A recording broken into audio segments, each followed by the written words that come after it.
اعوذ باللہ من الشیطان اللعین الرجیم بسم اللہ الرحمن الرحیم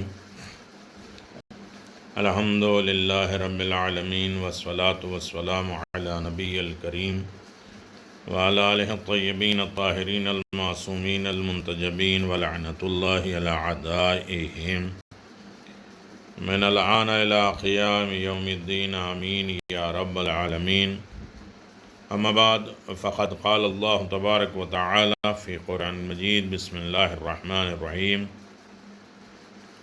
للفقراء الذین احصروا فی سبیل اللہ لا يستطيعون ضربا في الارض يحسبهم الجاهل اغنياء من التعفف وتعرفهم بسيماهم لا يسألون الناس إلحافا وما تنفق من خير فإن الله به عليم صدق الله العلي العظيم وصدق رسوله النبي الكريم.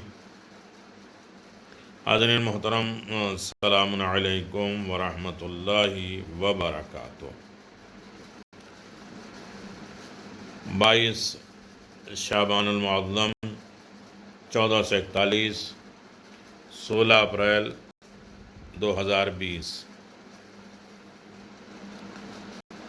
آج کے اذکار میں لا الہ الا اللہ الملک الحق المبین 100 مرتبہ، یا غفور و یا رحیم 1000 مرتبہ، یا رزاق 308 مرتبہ. آج کی نماز جو شخص جمعرات کے دن عصر کے بعد یہ 2 رکعت نماز بجا لائے تو اللہ تبارک و تعالیٰ اسے جنت اور جہنم میں جتنے بھی لوگ موجود ہیں اس کے برابر اس کے حسنات اور نیکیاں عطا کرے گا. ہر رکعت میں الحمد کے بعد 5 مرتبہ اذا جاء نصر اللہ والفتح اور 5 مرتبہ انا اعطیناک الکوثر. چاروں رکعت میں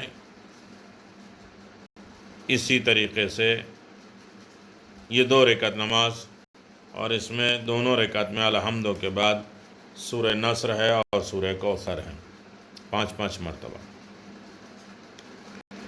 نماز کے بعد 40 مرتبہ سورہ توحید کی تلاوت، قل هو اللہ کی تلاوت کرنا ہے، پھر 40 مرتبہ استغفار کہنا ہے، استغفر اللہ ربی واتوب الیہ. دوسری نماز جو شخص آج کے دن 2 رکعت نماز بجا لائے، ہر رکعت میں الحمد کے بعد 10 مرتبہ سورہ قل هو اللہ پڑھے تو فرشتے پیغام خدا لے کر حاضر ہوتے ہیں اور تمام جو بھی حاجت ہے بیان کرو پوری کر دیتے ہیں.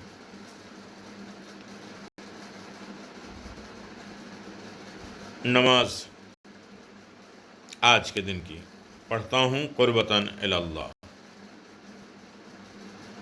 آج کا پیغام امام جعفر صادق علیہ السلام اور امام محمد باقر علیہ السلام، چھٹے امام نے اپنے بابا محمد باقر علیہ السلام سے روایت کی ہے.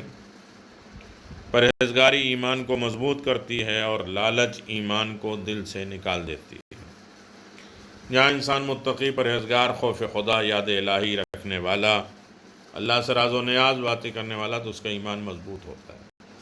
اور جہاں انسان کی زندگی میں لالچ اور طمع آ جائے تو اس کے دل سے ایمان نکل جاتا ہے.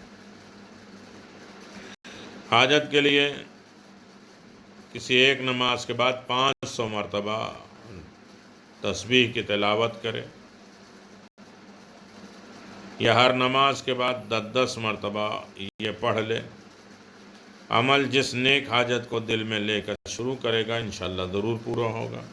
اول و آخر صلوات 11 مرتبہ، اور پھر پڑھے اللہم صلی علی حسن ابن علی علیہ السلام 500 مرتبہ ہی پڑھ سکتا ہے. لہذا جناب محترم، یہ بہت سے اعمال ہیں، بہت سی عبادتیں ہیں اور بہت سی مناجات ہیں شب جمعہ کے عنوان سے، اور بہت سے نماز ہے، سورے ہیں، اذکار ہیں. شب جمعہ میں اللہ تبارک و تعالیٰ نے بہت سی نعمتیں رکھی. 272 نمبر کی یہ آیت ہے سورہ بقرہ کی، جس میں اللہ تبارک و تعالیٰ اعلان فرماتا ہے للفقراء الذین احصروا فی سبیل اللہ لا یستطیعون ضربا فی الارض۔ تمہارا خرچ کرنا، انفاق خاص طور پہ خرچ کرنے پر ایسے لوگوں کے لیے ہونا چاہیے جن کے اوپر تم خرچ کر رہے ہو، جو حاجت مند ہوں، راہ خدا میں محصور ہوں، بند ہوں، اللہ کی راہ میں کہیں قید ہوں، دین خدا کی طرف رغبت کی وجہ سے وہ بے وطن ہو گئے ہوں، جہاد میں شرک کے وجہ سے ان کے لیے ممکن شرکت کی وجہ سے ان کے لیے ممکن نہ ہو روزی کمانا۔ قرآن خود کہہ رہا ہے ان کے ذریعے اپنے اسباب زندگی فراہم کر سکیں، سفر نہ کر سکتے ہوں، سفر کے ذریعے روزگار مہیا نہیں کر سکتے، اور ان کی خودداری کی وجہ سے بے خبر لوگ انہیں دولت مند و توانگر سمجھتے ہیں، لیکن تم انہیں ان کے چہرے سے پہچان لو گے اور اصرار کر کے ہرگز ان سے کوئی طلب نہیں کرتے۔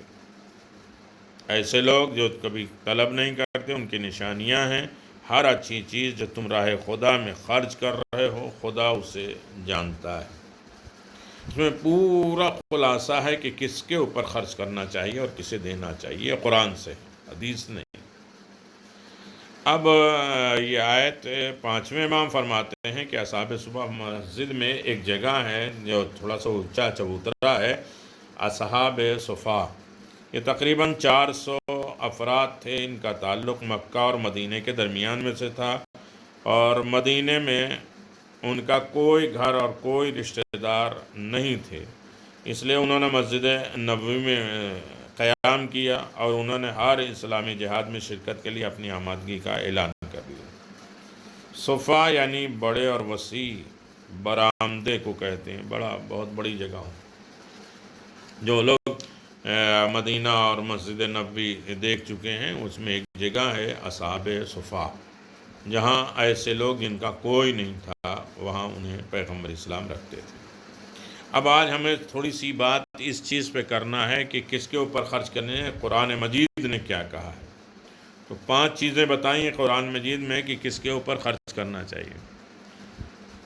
انفاق یعنی خرچ کرو، اپنے پاس جو کچھ اللہ نے تمہیں دیا ہے اس میں سے کچھ دے دینا، یہ انفاق ہے، پورا نہیں۔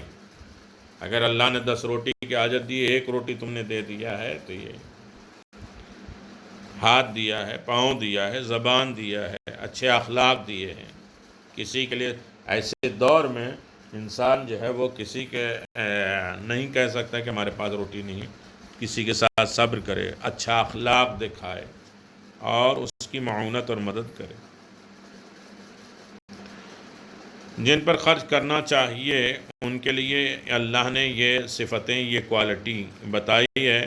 الذین احصروا فی سبیل اللہ، یعنی وہ لوگ جو اہم کاموں، یعنی بہت امپورٹنس کوئی کام ہو، جہاد ہے، دشمن سے مقابلہ ہے، اور جنگ کی تیاری یا جنگ کا سکھانے والے ہیں، یا ضروری علوم کی تحصیل، یعنی آپ کے دور میں کوئی ڈاکٹر، انجینئر بن رہا ہے جو آج کی فیس نہیں دے رہا ہے، یا علوم آل محمد کو حاصل کرنا ہے اور جو لوگوں کی ہدایت کا نظریہ بنے، طالب علم جو آج پردیس میں ہیں، ایران میں ہیں، عراق میں ہیں، کس عالم میں ہیں، کیسے ہیں، وہ علم حاصل کرنے میں کہ اپنی قوم کے ایک رہنما بنے، ایسے لوگوں کے اوپر بھی خرچ کرنا قرآن مجید میں۔ اور میں نے ایک دن بیان کیا تھا کہ سب سے زیادہ فائدہ طالب علم کے راہ میں خرچ کرنا، کئی لاکھ گنا اس کا اجر ثواب ملتا ہے۔ اس وجہ سے اپنی زندگی کے تمام اسباب مہیا نہیں کر سکتے۔ یہ لوگ ایسے ہیں کہ اپنی زندگی میں تمام عیش و آرام اور زندگی گزارنے کے تمام چیزیں ان کے پاس نہیں ہوتی ہے، جیسے اصحاب صفا جو گھر بار نہیں ہے اور چھوڑ کے آ گئے ہیں، اب ان کے لیے کیا کریں؟ تو ان کے اوپر خرچ کرو۔ دوسرے ہے لا یستطیعون ضربا فی الارض، وہ اسباب زندگی کی تلاش میں سفر اختیار نہیں کر سکتے، مجبور ہیں، حالات گاڑیاں بند ہیں، نہیں جا سکتے، فلائٹ بند ہے، ٹرین بند ہے، یا انسان ضعیف ہے، اٹھ کے سفر نہیں کر سکتا، حرکت نہیں کر سکتا، حکم ہے کہ جب جہاں روزی روٹی نہ ہو وہاں سے ہجرت کر جاؤ، سفر کر جاؤ، وہاں بھی نہیں جا سکتے تو اس کے لیے ممکن نہیں ہے وہ شہروں اور بستیوں اور ایسے علاقوں میں جائے جہاں اللہ کی نعمتیں فراوان ہیں۔ بھئی انسان جو ہے وہ دیہات سے نکل کے شہر میں جا کے کچھ روزی روٹی کمائے گا، لیکن سفر نہیں کر سکتا۔ اس لیے جو لوگ اسباب زندگی مہیا کر سکتے ہیں، جو ان کی زندگی اچھی طرح گزار سکتے ہیں، وہ سفر کی مشقت اور تکلیف برداشت کریں اور دوسرے کے دست بازو کی کمائی پر ہرگز نہ بیٹھیں بلکہ جائیں کائیں۔ لیکن اگر انسان نہیں جا سکتا تو کیا کرے؟ حالانکہ البتہ کسی زیادہ اہم کام کی وجہ سے لوگ رک جائیں، مثلا جہاد جو رضا الہی کا محل اور مقام ہے، اس کی وجہ سے بھی اگر رک گئے تو ان کی بھی خدمت کرو۔ جو سفر نہیں کر سکتے، مجبور ہیں، مشکل میں ہیں، دوسرے لوگ ان کی حمایت کریں، ان کی مدد کریں، ان کے اوپر خرچ کریں، چاہے وہ جہاد کی شکل میں ہو، چاہے رضا الہی کی مشکل میں ہو۔ ایک انسان بیٹھا ہے، ماں باپ کی خدمت اس کے علاوہ کوئی نہیں ہے، اب وہ جائے گا روزی روٹی تو ان کی دیکھ بھال کون کرے گا؟ تو ایسے لوگوں پر بھی انسان اس کی اندازہ، یہ ایسا علم ہے کہ ہر انسان اسے گہرائیوں میں لیتا جائے گا اور صحیح طریقے سے اس کی طرف تطبیق دیتا رہے گا، سمجھ میں آئے گا۔ تیسرے لوگ ہیں جو قرآن مجید نے فرمایا کہ تیسرے لوگ ہیں یحسبہم الجاہل اغنیاء من التعفف، اللہ اکبر، یعنی جو لوگ ان کے حالات سے آگاہ نہیں ہیں اور ان کی خودداری، عزت نفس، پاک دامنی کی وجہ سے گمان کرتے ہیں کہ یہ غنی اور اسے مدد نہیں کرتے۔ وہ سے لوگ اکثر اپنے دماغی میں خیال رکھتے ہیں ارے وہ تو کسی سے کبھی مانگتے نہیں ہیں، ان کے حالات بڑے اچھے ہیں، وہ کھا پی رہے ہوں گے۔ تو ایسے لوگوں پر زیادہ توجہ کرو، اس لیے کہ وہ اپنی عزت نفس، اپنی خودداری کی بنیاد، اپنی پاک دامنی کی وجہ سے ہاتھ نہیں پھیلاتے، لیکن ان کے گھر کے حالات بڑے خراب ہیں، اور ہم ان کی ظاہر بظاہر زندگی کو، اسلام بھی کہتا ہے کہ اچھے رہو تاکہ تمہیں کوئی فقیر نہ سمجھے، تو ہم ان سے سمجھتے ہیں کہ یہ نہیں اچھے ہیں، ہم جاتے ہیں تو اچھا کھلا دیتے ہیں اور اس کے بعد اچھا پہنتے ہیں، نہیں ضرورت مند نہیں ہے۔ تو ایسا نہیں کسی کی ظاہری زندگی میں، بلکہ یہ دیکھے کہ کہیں ایسا تو نہ ہو کہ وہ عزت نفس کی بنیاد پر، اپنے خودداری کی بنیاد پر، اپنے دامن کی پاکیزگی کی بنیاد پر یہ کسی سے سوال نہیں کرتے۔ غنی ان کی امداد سے بے نیاز ہے، لیکن ایسے لوگوں پر خرچ کرو بہتر ہے، قرآن مجید کہتا ہے۔ وَتُعْرَفُ بِسِیمَاهُمْ، سیما لغت میں علامت اور نشانی کے معنی ہیں، یعنی اگرچہ وہ اپنے بارے میں کوئی بات نہیں کہتے لیکن ان کے چہرے پر داخلی اندر طریقے کا دکھ، درد کی نشانیاں موجود ہیں جو عقل مند افراد کے لیے بالکل کھل جاتی، واضح ہو جاتی۔ کیا بات ہے، تمہارے دل میں کیا ہے، تم پریشان لگ رہے ہو؟ کیونکہ وہ کچھ نہیں کہتے، ان کے رخساروں کا رنگ ان کے اندرونی راز کی خبر دیتا ہے، ان کا چہرہ اڑا ہوا ہے، زرد پڑا ہوا ہے، انسان پکڑ لیتا ہے کیا مشکل، کیا پریشانی، ان کے لیے بھی راہ خدا میں خرچ کرنا۔ پانچواں، لا یسألون الناس الحاف، مراد یہ ہے کہ وہ پیشہ ور فقیر کی طرف کسی سے سوال نہیں کرتے، جیسے عام طریقے سے پیشہ ور فقیر کتنے لوگ ہیں، کتنے اسٹیشنوں پہ ایسے ہیں جو لوگ فقیر ایسے ہیں کہ انہیں فقیر کرایا جاتا ہے، بھیک منگوایا جاتا ہے، اور یا جو ہے وہ اچھے خاصے ہیں لیکن کسی کو دیکھتے ہیں تو لنگڑے لولے ہو جاتے ہیں۔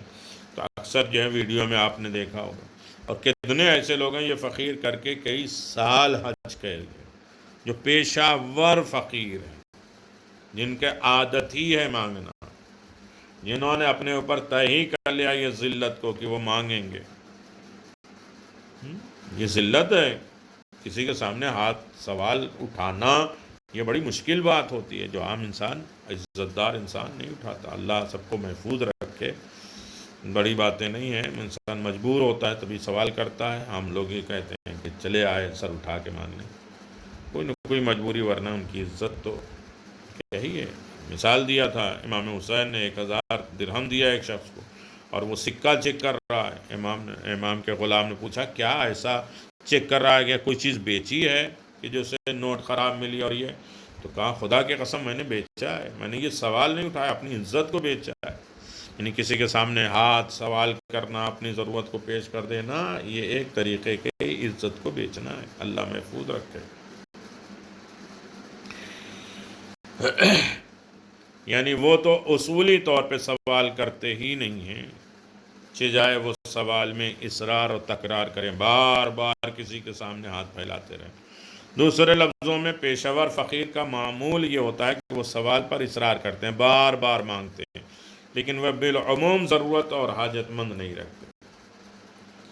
یہ جو قرآن نے کہا ہے کہ وہ بار بار اصرار کرتے ہیں، تاکید کرتے ہیں، ریپیٹ کرتے رہتے ہیں، سوال کرتے ہیں، تو اس کا مطلب یہ نہیں کہ وہ سوال تو کرتے ہیں مگر اصرار نہیں کرتے، بلکہ ان کے معنی یہ ہے کہ وہ پیشہ ور فقیر نہیں ہوتے ہیں کہ سوال کرتے پھریں، جن کو دینا ہے وہ سوال نہیں کرتے۔ اس بنا پر اس جملے کے آیت کی ابتدا جملہ سے کوئی اختلاف نہیں ہے، جس میں فرمایا کہ وہ اپنی علامت سے پہچانے جاتے ہیں کہ سوال کے ذریعے۔ آیت میں آپ دیکھیں کہ کبھی سوال پر اصرار بھی کرتے ہیں، کبھی حاجت کو نہایت آسان طریقے سے اپنے مسلمان بھائیوں کو پہنچا بھی دیتے ہیں، یہ بھی ایک طریقہ ہے کہ یہ اصرار نہیں۔ پھر اعلان فرماتے ہیں وَمَا تُنْفِقُوا مِنْ خَيْرٍ فَإِنَّ اللَّهَ عَلِيمٌ، کہ جو خرچ کرنے والوں کو شوق دلاتا ہے اللہ کہ خصوصاً ایسے افراد پر خرچ کرنا جو صاحب عزت نفس ہوں، عالی مزاج ہوں، کیونکہ جب خرچ کرتے وقت کسی کو یہ خیال ہو کہ جو کچھ وہ راہ خدا میں خرچ کر رہا ہے، چاہے وہ چھپ کر کر رہا ہو، لیکن خدا بند عالم اس سے آگاہ ہے اور اسے اس کے عمل کے پھل، رزلٹ، بدلہ سے بہرہ مند ہے، دیتا ہے، اور جو زیادہ لگاؤ اور انعماق سے یہ عظیم خدمت سر انجام دیتے ہیں انہیں یقیناً اللہ بہترین اجر و ثواب دیتا ہے۔ تو عزیزان محترم، یہ وہ ساری چیزیں ہیں جس کے اوپر ہمیں غور کرنا ہے کہ کن کن کے اوپر خرچ ہمیں کرنا ہے، کنہیں دینا ہے اور کن سے ہاتھ روک لینا ہے۔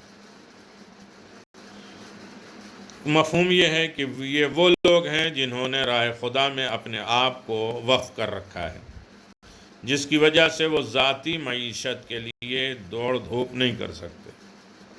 چنانچہ زمان رسالت میں کچھ لوگ ایسے تھے جو ہمہ وقت رسول خدا کے ہمراہ رہتے تھے اور انہیں حضور بعض کاموں کے لیے مختلف علاقوں میں بھیج دیا کرتے تھے۔ ہمارے زمانے میں بھی دینی طالب علم ہمیشہ دینی کاموں کے کام میں لگے رہتے ہیں، لوگ ان کے مصداق ہیں، کیونکہ یہ علم دین کی تحصیل میں رات دن مصروف رہتے ہیں، تو ان کے پاس خود کمانے کا وقت کہاں ہوتا ہے۔ نہ دیگر مسلمانوں کے مدارس کے طلباء کی طرح بھیک مانگتے ہیں، بہت سے مدارس کے طلباء آ کے بھیک مانگتے ہیں، لیکن الحمدللہ ایسا نہیں ہے، غیرت کشی کا پسند کرتے ہیں، لہذا ان پر صدقات خیرات کا خرچ کرنا سب سے بہتر اور افضل عمل ہے۔ دوسرے وہ لوگ اس نیکی کے جن کے اوپر صرف کیا جائے، مال خرچ کیا جائے، وقت خرچ کیا جائے، ان کے لیے اخلاق کے ساتھ پیش کیا جائے، مصداق ہیں جو راہ خدا میں خدمات انجام دیتے ہیں، اپنا مال، متاع، پونجی سے محروم ہو جاتے ہیں، اور وہ لوگ جو بیماروں کی وجہ سے کسب معاش کے قابل نہیں ہوتے ہیں، ہاتھ پیر گر گئے ہیں، بیمار ہیں، اب وہ روزی روٹی کیسے کمائیں، تو ان کے بھی خیال رکھنا ہے، یا بیماروں کی عیادت کر رہے ہیں ان کا بھی خیال کرنا ہے، طالب علم ہیں ان کا بھی خیال کرنا ہے، جو کسی کو علم دے رہے ہیں یا علم سکھا رہے ہیں ان کو بھی دینا ہے، اس لیے کہ یہ اسی میں لگے رہیں گے تو باقی کسب معاش کیسے کریں گے۔ تو بہت سے چیزیں اللہ نے قرآن مجید کی آیتوں کے ذریعے پیش کر دیا، ہمیں اس پر توجہ دینا۔ اللہ تبارک و تعالیٰ کے پسندیدگی، اللہ کسے پسند کرتا ہے، کیا پسند کرتا ہے۔ جناب رسالت ماں فرماتے ہیں کہ اللہ تعالیٰ اپنے بندوں پر اپنی نعمت کا اثر دیکھنا پسند کرتا ہے۔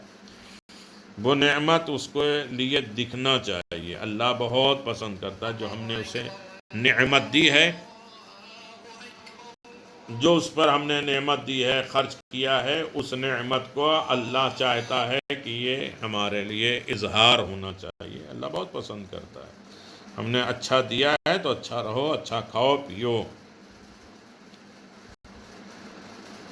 اور بدحالی کا اظہار ناپسندیدہ فرماتا ہے۔ تمہارا بدحال نہیں رہو، فقیر جیسے نہ رہو، لٹے پٹے نہ رہو بالکل، بلکہ اچھے حالات میں رہو۔ بدحالی کو اللہ پسند نہیں کرتا۔ اللہ تبارک تعالیٰ اپنے بندوں سے حلیم اور خودداری کو محبوب رکھتا ہے۔ حلیم یعنی بردبار، برداشت کرنے کی طاقت۔ لوگ کیا کہتے ہیں، کچھ بھی کہیں، ہمیں کار خیر کرنا ہے۔ اللہ حلیم کریم، اللہ پہلے برداشت کرتا ہے پھر کریم ہے، یعنی ہمارے تمام اعمال کو جاننے کے بعد بھی وہ ہمیں برداشت کرتا ہے۔ رسول حلیم ہیں، ائمہ معصومین علیہ الصلوۃ والسلام حلیم ہیں، برداشت کرتے ہیں۔ تو لہذا ہمارے اندر بھی علم، بردباری اور خودداری ہو تو یہ اللہ تبارک و تعالیٰ کو بہت پسند ہے۔ سائل بے حیا کو مقبوض رکھتا ہے، یعنی جو ہر وقت سوال کرتے ہیں اور بے حیا ہو جاتے ہیں کہ آج تو ہم لے ہی کے آئیں گے، چلو ہم نے تمہیں دیا ہے تو وہ دوسرے کو بتا دیتے وہاں سے اس گھر سے مل رہا، جاؤ وہاں سے لے آؤ۔ تو بے حیا سائل جو ہوتے ہیں ان پر اللہ غضبناک ہوتا ہے، اور روزانہ ہم سورہ حمد میں پڑھتے ہیں وَلَا الضَّالِّينَ، اللہ ان کے اوپر غضبناک ہوا ہے۔ یعنی اس کا مطلب یہ ہے کہ جو بے حیا سائل ہیں، فقیر کرتے ہیں، ان کے اوپر بھی اللہ غضبناک ہوتا ہے۔ روزانہ ہم نماز پڑھ کے انہی کے اوپر لعنت کرتے ہیں۔ اللہ تبارک و تعالیٰ کی ناپسندیدگی چیز، اللہ کسے ناپسند کرتا ہے، اس پر ہمیں تھوڑا سا غور کرنا چاہیے۔ جناب رسالت مآب فرماتے ہیں کہ اللہ تعالیٰ 3 چیزوں کو ناپسند کرتا ہے۔ قیل قال، صرف باتیں کرنا، ان سے باتیں کروا لو، بس یہ وہ نقطے بازیاں اس میں جو ہے وہ ہر چیز میں ان کے کوئی نقص، کوئی عیب نکال ہی دیتے ہیں۔ کثرت سوال، جو بار بار سوال، علمی سوال نہیں، ہر چیز کو جو ہے وہ سوال بنا رہتے ہیں، جس سے کوئی مطلب نہیں وہ بھی سوال ہے، جس ہماری زندگی پہ کوئی ایفیکٹ نہیں کرتا وہ بھی سوال ہے، یا ہاتھ پھیلانا یہ بھی سوال ہے۔ تضییع المال، مال کو ضائع کر دینے والے کو بھی اللہ پسند نہیں کرتا۔ بس رکھا ہے مال، ٹھیک ہے کل کام آئے گا، 1 مہینے کے بعد کام آئے گا، اور کتنے لوگ جو ایسے ہیں جو بھوکے سو جاتے ہیں۔ ہاتھ جو ہے وہ 3 طریقے کا ہے۔ اللہ تبارک و تعالیٰ کا ہاتھ بلند ہے، اور وہ دینے والے کا ہاتھ ہے اس کے نیچے ہے، اور مانگنے والے کا ہاتھ قیامت تک پست رہے گا۔ اللہ کا ہاتھ سب سے بڑا ہے، اللہ یعنی اللہ کا ہاتھ، ید اللہ امیر المؤمنین، ہاتھ کا مطلب قدرت، حکمت، حکومت اور طاقت، اختیارات، یہ بھی ہاتھ ہیں اللہ کے۔ دینے والے کا ہاتھ یقیناً لینے والے سے اوپر ہوتا ہے، یہ بھی اچھا ہاتھ ہے، لیکن مانگنے والا کا ہاتھ قیامت تک پست ہی رہتا ہے۔ اسی لیے حکم ہے کہ اپنے ماں باپ کے ہاتھ کے اوپر اپنا ہاتھ نہیں رکھو، بلکہ اپنا ہاتھ سیدھا رکھو۔ ماں باپ اوپر سے ہاتھ اٹھا کے تمہارے ہاتھ سے پیسہ لے سکتے ہیں، تاکہ انہیں مانگنا والا نہ قرار دے۔ تو عزیزان محترم، یہ آج دعا کی رات ہے۔ دعا یقیناً مومن کے لیے اسلحہ ہے، نجات کا ذریعہ ہے۔ شب جمعہ یقیناً بہت اہم ترین رات ہے، جہاں انسان خواب غفلت سے بیدار ہو جائے، نجات حاصل کر لے۔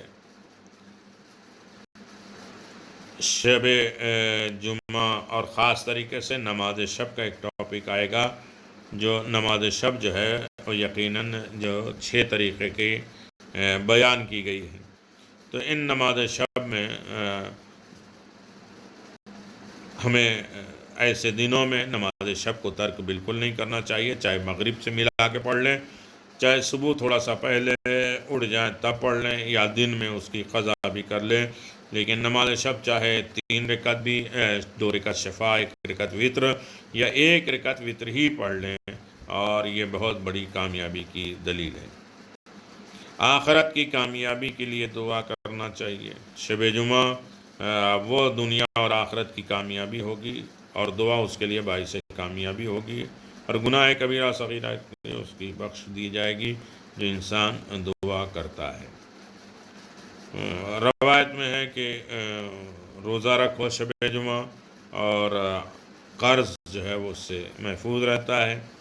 آج کے حالات میں جناب یونس 40 دن مچھلی کے پیٹ میں رہے، بند رہے، گھر میں رہے، اور مشکل سے نجات حاصل کرنے کے لیے آپ نے ایک تسبیح پڑھی، جسے ہمیں بھی چھٹے امام فرماتے ہیں کہ غم اندو گرفتاریاں بند، آلام ہر طریقے سے انسان بند رہے، تو شب جمعہ نماز عشاء سے فارغ ہونے کے بعد یہ آپ پڑھیں، لا الہ الا انت سبحانک انی کنت من الظالمین۔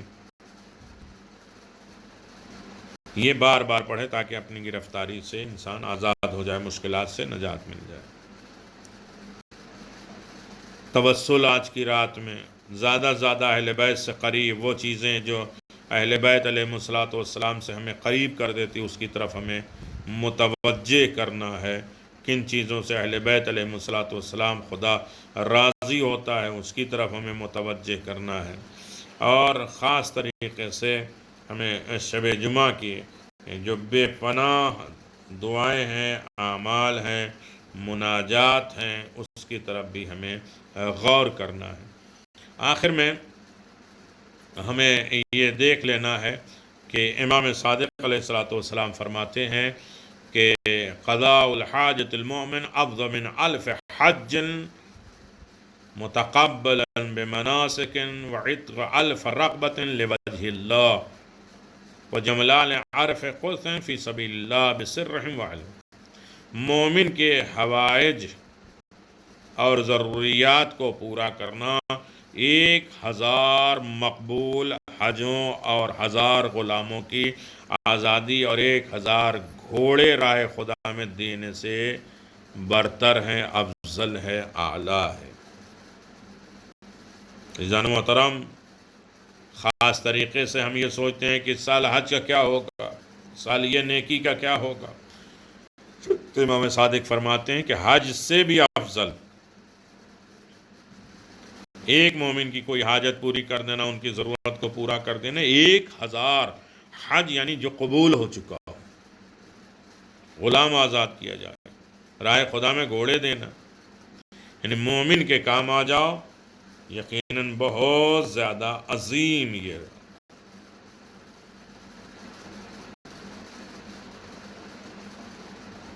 امام صادق علیہ الصلوۃ والسلام فرماتے ہیں ينبغي للمؤمنین ان یکون فیہ 8 خصال، مومن 8 خصلتوں 8 عادتوں کا مالک ہوتا ہے، وہ فتنے اور آشوب میں باوقار رہتا ہے، ایسے مشکل وقت میں بھی واویلا اور فریاد نہیں رہتا، باوقار عزت کے ساتھ زندگی گزارتا ہے، آزمائش اور بلاؤں میں صبر کرتا ہے، اللہ کے امتحانات، آزمائش اور بلا اور مصیبت میں وہ صبر کرتا ہے، رفاع اور آشائش میں شکر گزار ہوتا ہے، جب اچھے حالات ہوتے ہیں تو اللہ تبارک و تعالیٰ کی طرف شکر کرتا ہے، اور خدا کی طرف سے مقرر کردہ رزق اور روزی پر قناعت کرتا ہے، جو اللہ نے دے دیا اس پر صبر شکر کرتا ہے، اپنے دشمنوں پر ظلم و ستم نہیں کرتا، دوستوں پر اپنی بات مسلط نہیں کرتا کہ تم دوست ہو، ماننا ہی پڑے گا، اس کا اپنا بدن اس کے اپنے ہاتھوں تھکا ماندہ ہوگا، اپنا بدن بہت تھکا ماندہ ہوگا، لیکن دوسروں کے لیے بہت عیش آرام کا دن، وہ دوسرے اس کی وجہ سے آرام اور آشائش میں ہوں گے، خود اپنے لیے کمزور، لیکن دوسرے لوگ اس سے عیش اور آرام میں رہیں گے۔ یقیناً آپ متوجہ بھی ہیں، اور آخری بات، اور انشاءاللہ شام کے شب جمعہ اور جناب کمیل کے سلسلے میں جو باتیں شروع ہوئی تھیں اسے بھی آپ کی خدمت میں دوسری کلپ کے ذریعے پہنچائی جائے گی انشاءاللہ۔ چھوٹے کام نتیجے بہت بڑے، مومن کے لیے دعا کرنے، جو کل 5 باتیں ہوئی تھیں، آج اس بات کو آگے بڑھاتے ہوئے، کام چھوٹا ہے لیکن اس کا رزلٹ، اس کا بدلہ بہت بڑا ہے، عالی ہے۔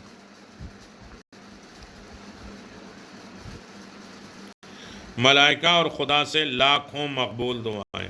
امام صادق علیہ السلام فرماتے ہیں جو مومن کی غیر موجودگی میں جو مومن نہ ہو اس کے لیے دعا کرتا ہے تو آسمان دنیا سے فرشتے ندا دیتے ہیں کہ اے عبد خدا، اے خدا کے بندے، جو تو نے مومن بھائی کے لیے مانگا ہے تیرے لیے لاکھ بار وہی اللہ تمہیں دے گا۔ دوسرے آسمانوں سے فرشتے ندا دیتے ہیں اے بندے مومن، مومن بھائی کے لیے جو تو مانگا ہے تیرے لیے 2 لاکھ برابر اس کا ملے گا۔ اسی طرح ہر آسمان کے ملائکہ ندا دیتے ہیں، آواز دیتے ہیں اور اضافہ کرتے جاتے ہیں، یہاں تک کہ 7ویں آسمان پر فرشتہ ندا دیتا ہے اے خدا کے بندے جو تو نے مومن کے لیے مانگا ہے تیرے لیے 7 لاکھ بار ہو۔ اور پھر خدا کی طرف سے ندا آتی ہے کہ اے میرے بندے، میں ایسا سخی اور کریم ہوں کہ جس کے نہ خزانے کم ہوتے ہیں اور نہ ہی رحمت میں کوئی کمی آتی ہے، بلکہ میری رحمت پر ہر چیز بہت وسیع ہے، تیرے لیے 1000 مرتبہ ایسا ہو۔ یعنی آسمان تو دیتے ہی 1 لاکھ، فرشتے آواز دیتے ہیں ایک نیکی پر اللہ تبارک و تعالی 1000 اس کا بدلہ دیتا ہے جو مومن کے لیے انسان کرتا ہے یا اس کے لیے دعا کرتا ہے۔ اس میں مرحومین بھی آ جاتے ہیں، زندہ بھی آ جاتے ہیں۔ قیامت کے دن تمام مومنین کی شفاعت نصیب ہوگی۔ رسول خدا صلی اللہ علیہ وسلم فرماتے ہیں قیامت کے دن ایک انسان کو جہنم کی طرف سے لے جایا جا رہا ہو تو اول زمان سے قیامت تک مومنین اور مومنات عرض کریں گے کہ خدا یہ ہمارے لیے دعا کیا کرتا تھا، پس اب ہم اس کی شفاعت کرتے ہیں تو خدا ان کی شفاعت کو قبول کرے گا اور وہ نجات پا جائے گا۔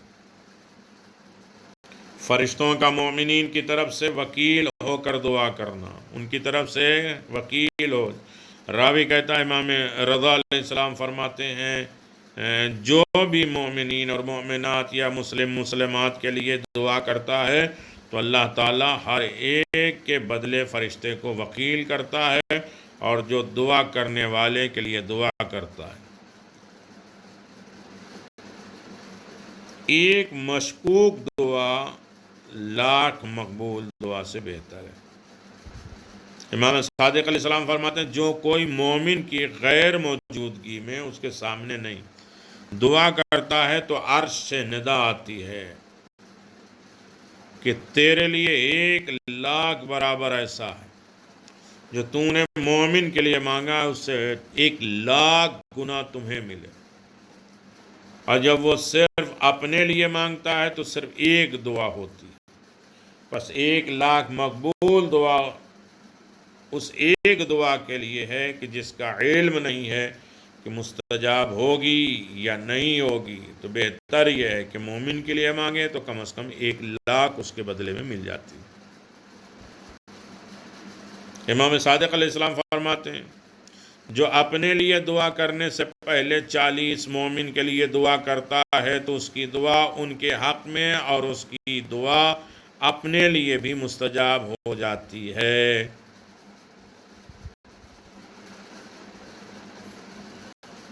تقی مجلسی روضۃ المتقین میں جلد نمبر 4 میں یہ لکھتے ہیں۔